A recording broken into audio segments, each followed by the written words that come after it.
అయితే బీఆర్ఎస్లో అంతర్గతంగా చాలా వ్యవహారాలు జరుగుతున్నాయి.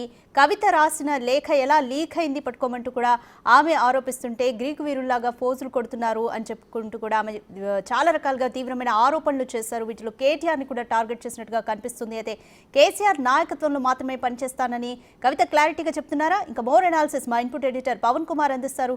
పవన్ కుమార్, కవిత ఆరోపణలని ఏ విధంగా చూడాలి? ఒకవేళ పార్టీ పగ్గాలు కేటీఆర్కి అప్పగిస్తే ఆమె తన దారి చూసుకుంటాను అనేసి చెప్తున్నారా? ఏ విధంగా చూడాలి?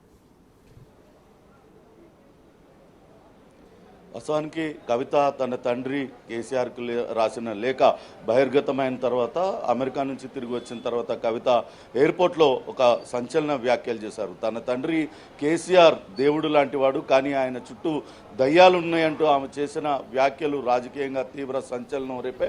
అప్పటి నుంచి కూడా ఆమె పైన రకరకాల ప్రచారాలు జరుగుతున్నా ఎప్పుడు కూడా బహిరంగంగా ఆమె మాట్లాడలేదు. కానీ కొద్దిసేపటి క్రితమే ఆమె మీడియాతో మాట్లాడుతూ కొన్ని సంచలన వ్యాఖ్యలు చేశారు. తనకు ఒకే ఒక నాయకుడు ఉన్నాడు, ఒకే ఒక నాయకుడు ఉన్నాడు, అది కేసీఆర్ మాత్రమేనంటూ ఆమె కుండలు బద్దలు కొట్టారు.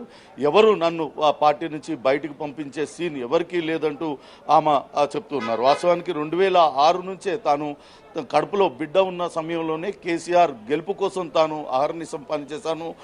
పూర్తి స్థాయిలో జాగృతి కార్యక్రమాలలో తిరుగుతూ బీఆర్ఎస్ కోసం పనిచేశానంటూ ఆమె చెప్పుకొచ్చారు. ఇటీవల జరుగుతున్న పరిణామాలపైన కూడా ఆమె తీవ్రంగా స్పందించారు. ఒక నాయకుడికి, రాష్ట్రాన్ని సాధించిన నాయకుడికి నోటీసులు జారీ చేస్తే క్షేత్రస్థాయిలో ఏం నిరసనలకు పిలుపునియకుండా ఏం చేస్తున్నది బీఆర్ఎస్ నాయకత్వం అంటూ ఆమె ప్రశ్నించారు. కేవలం ట్విట్టర్లో పోస్టులు పెట్టినంత మాత్రాన పార్టీ నడుస్తుందా? అసలు క్షేత్రస్థాయిలో ఎలాంటి కార్యాచరణ తీసుకున్నారంటూ ఆమె తీవ్ర స్థాయిలో మండిపడ్డారు. అసలు వాస్తవానికి తాను జూన్ 3వ తారీఖున కేసీఆర్కు కాళేశ్వరం కమిషన్ ఇచ్చిన నోటీసులపైన నిరసన తెలియజేయాలనుకున్నాను. కానీ ఈలోపే తన పైన కుట్ర జరుగుతుంది, తన వెనకాల కుట్ర జరుగుతుందనే విషయం తనకు తెలుసు. అదే విషయాన్ని తాను భవన్లో మొన్న మాట్లాడినప్పుడు చెప్పాను. కానీ ఇప్పుడు నిజంగానే తన వెనక కుట్ర జరిగిందంటూ ఆమె తీవ్ర స్థాయిలో మండిపడ్డారు. నాకు నీతులు చెప్తున్న నేతలు వాళ్ళు అటు బీఆర్ఎస్ పార్టీ బలోపేతం కోసం అటు కేసీఆర్కు నోటీసులు ఇచ్చినప్పుడు వీళ్ళందరూ ఏమైపోయారు, ఎందుకు మాట్లాడలేదంటూ ఆమె ప్రశ్నిస్తున్నారు. బీఆర్ఎస్ పార్టీలో కోవర్టులు ఉన్నారంటే మరి కోవర్టులను ఎందుకు బయటికి పంపడం లేదంటూ ఆమె ప్రశ్నించారు. మొదటి నుంచి కూడా ఆమె ఒకటే డిమాండ్ చేస్తూ వచ్చారు. తాను తన తండ్రికి అనేక మార్లు గత 25 సంవత్సరాలుగా అనేక లేఖలు రాశాను, కానీ ఎప్పుడూ లేనిది ఇప్పుడే ఈ లేఖ ఎందుకు బహిర్గతం కావాలి? ఆ లేఖను బహిర్గతం చేసిన వాళ్ళు ఎవరో బయట పెట్టాలంటూ ఆమె డిమాండ్ చేస్తున్నారు. ఎందుకు నా పైన ఇటువంటి కుట్రలు చేస్తున్నారు? ఇంటి ఆడపడుచు పైన ఇటువంటి కుట్రలు చేయడం ఎంతవరకు సమంజసం అంటూ ఆమె ప్రశ్నిస్తూ ఉన్నారు. ఇవన్నీ కూడా నేరుగా కేటీఆర్ను ఉద్దేశించే ఆమె సంధించే ప్రశ్నలాగా అనిపిస్తుంది. ఇక్కడ సోషల్ మీడియా వేదికగా రకరకాల ప్రచారాలకు తెరతీస్తున్నారు.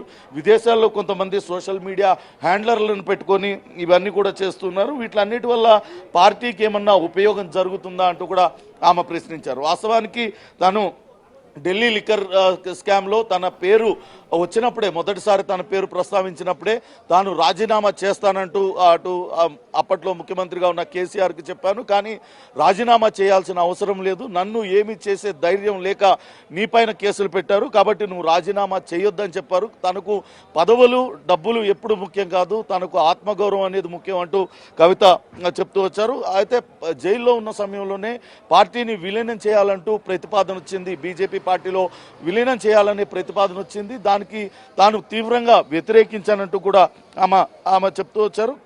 ఇంకా పార్టీలో జరుగుతున్న అనేక విషయాలను ప్రస్తావించారు. కాలేజీలు, అటు పార్టీ నాయకుల కాలేజీలపైకి బుల్డోజర్లు వచ్చినప్పుడు ఈ పార్టీలో ఉన్న నాయకులు ఎందుకు మాట్లాడలేదు? వాళ్ళు కేవలం బీఆర్ఎస్ పార్టీ బీఫాముల పైన పోటీ చేయడమే వాళ్ళు చేసిన నేరం అంటూ చెప్పారు. రేవంత్ రెడ్డి పూర్తిగా అసమర్థ పాలన కొనసాగిస్తున్నాడంటూ కూడా ఆమె విమర్శిస్తూనే పార్టీ నేతలకు పంచుల మీద పంచులు ఇచ్చారనే మనం చెప్పాలి. బీఆర్ఎస్లో పార్టీలో కొంతమంది నేతలు అటు కాంగ్రెస్ పార్టీకి అనుకూలంగా పనిచేస్తున్నారు, కొంతమంది బీజేపీకి అనుకూలంగా పనిచేస్తున్నారు. నేను అసలు మాట్లాడని మాటలు, నేను అనని మాటలన్నీ కూడా కొంతమంది కావాలనే పెయిడ్ ఆర్టిస్టులతో, పెయిడ్ మీడియా ఛానల్స్తో, పెయిడ్ యూట్యూబ్ ఛానల్స్తో రాయిస్తూ ఉన్నారంటూ కూడా చెప్తున్నారు. నేను కేసీఆర్ లాగా మంచిదాన్ని కాదు, నన్ను అనవసరంగా తనను కెలకొద్దు అంటూ ఆమె స్ట్రాంగ్ వార్నింగ్ కూడా ఇచ్చారు. ప్రతిసారి ఇచ్చే నేను అనేక మార్లు ఇప్పటికే కేసీఆర్కు అనేక మార్లు లేఖ రాశాను. ఇప్పుడు నేను రాసిన లేఖలో కూడా ఎటువంటి తప్పు లేదు. పార్టీ లైన్ దాటి ఎక్కడ కూడా పనిచేయలేదు. నేను చేస్తున్న పార్టీ తీసుకోవాల్సిన ప్రతి కార్యక్రమాన్ని జాగృతి పేరుతో నేను తీసుకుంటున్నాను. కానీ పార్టీ చేయాల్సిన పనులు ఎక్కడ కూడా చేయలేదు. వాస్తవానికి తెలంగాణ తల్లి విగ్రహం రూపురేఖలు ముఖ్యమంత్రి రేవంత్ రెడ్డి మార్చినప్పుడే క్షేత్రస్థాయిలో పెద్ద ఎత్తున ఆందోళన చేయాల్సింది. ఎందుకంటే తెలంగాణ తల్లి విగ్రహాన్ని రూపొందించింది కేసీఆర్.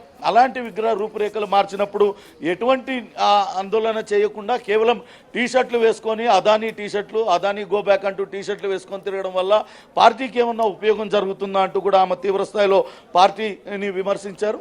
అయితే పార్టీ మీకు అటు కాంగ్రెస్ గడిచిన 2013లో మాత్రమే తెలంగాణ కోసం అటు కాంగ్రెస్ అధిష్టానంతో మాట్లాడాల్సి వచ్చింది. అప్పట్లో ఆస్కార్ ఫెర్నాండెస్తో తాను మాట్లాడడం తప్పించి ఆ తర్వాత ఎప్పుడు కూడా కాంగ్రెస్ నేతలతో తాను మాట్లాడలేదు. కానీ పని కట్టుకొని నా పైన కొంతమంది ఇటువంటి కథనాలన్నీ కూడా రాపిస్తూ ఉన్నారు. కాంగ్రెస్ పార్టీ పవన్ ఇదే విషయాన్ని ఆవిడ ఇవాళ చాలా ఘాటుగా మాట్లాడారు. ఎందుకంటే కోవట్లుగా ఉండి అంటే నా మీద జరుగుతున్నవన్నీ కూడా ఒక యూట్యూబ్ పెయిడ్ ఆర్టిస్టులతో పెట్టి కాంగ్రెస్ తో మిలాఖత్ అయ్యి నా మీద ఇలాంటి ఆరోపణలు చేస్తున్నారు, నేను ఎంత మాత్రం కూడా సహించను, నేను అసలు మంచిదాన్ని కాదు అని చెప్పి చాలా ఘాటుగానే వ్యాఖ్యానించారు ఆవిడ.